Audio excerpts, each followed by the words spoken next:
درود بر دوستان عزیزم در خبر خوب فارسی. امروز میخوام درباره معنا و مفهوم صلیب برای شما توضیحاتی ارائه بدم.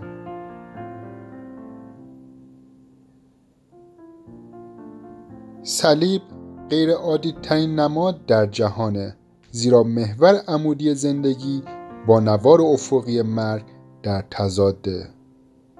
صلیب به تنهایی نمادی نامفهومه، اما اگر فقط شخص خاصی رو روی اون قرار بدیم، صلیب به نمادی پرمعنا و دقیق بدل میشه. بله، عیسی مسیح با مصلوب شدن به ما آموزش میده که مرگ شرط زندگیه. شاید از خودتون میپرسین که چطور مرگ شرط زندگیه؟ در واقع با مصلوب شدن عیسی یکی از نمادهای عهد قدیم محقق شد. مطابق عهد قدیم قرنها قبل، هنگامی که اسرائیلی ها از اطاعت از خداوند سرباز زدند، مارهای سمی شروع به گزیدن آنها کردند و تعداد زیادی از آنها کشته شدند. اسرائیلی ها نزد موسی رفتند و گفتند که ما به خاطر نافرمانی از خداوند پشیمان هستیم و از خداوند بخواه که مارها را از ما دور بکنه. موسی با خداوند صحبت کرد و خدا به موسی فرمود یک مار برنجی دقیقاً شبیه مارهایی درست کن که اسرائیلی ها رو مسموم کرده و آن رو بر تیرک آویزان کن. هر کسی به آن مار برنجی نگاه کنه شفا پیدا میکنه. خب مسلماً داخل اون مار برنجی چیزی وجود نداشت که بتونه زخم مارگزیدگی رو درمان کنه.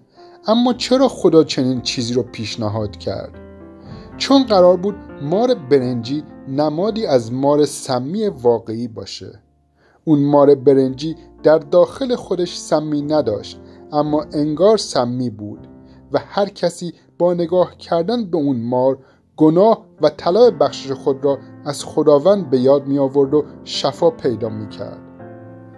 به نظر میاد که عیسی مسیح نیز به خاطر گناهانش روی صلیب رفت، اما واقعیت اینه که هیچ گناهی در عیسی مسیح وجود نداشت و دقیقاً همونطور که کسانی که به آن مار برنجی نگاه کرد و از سم شفا پیدا کردند، همه کسانی که به عیسی مسیح بر روی صلیب نگاه کنند از سم گناه شفا پیدا خواهند کرد. اما گناه چیه؟ گناه یعنی انجام کارهایی که خدایی نیست و به خاطر رهایی ما از مجازات گناه که مرگ ابدی هست، عیسی مسیح به صلیب کشیده میشه. حاصل غرور گناه آلود ما تاجی از خار بر سر عیسی مسیحه. حرص و طمع ما در میخها به دست و پای او فرو میره. پاهای میخکوب او نشان دهنده زمانیه که ما از عشق او دور میشیم.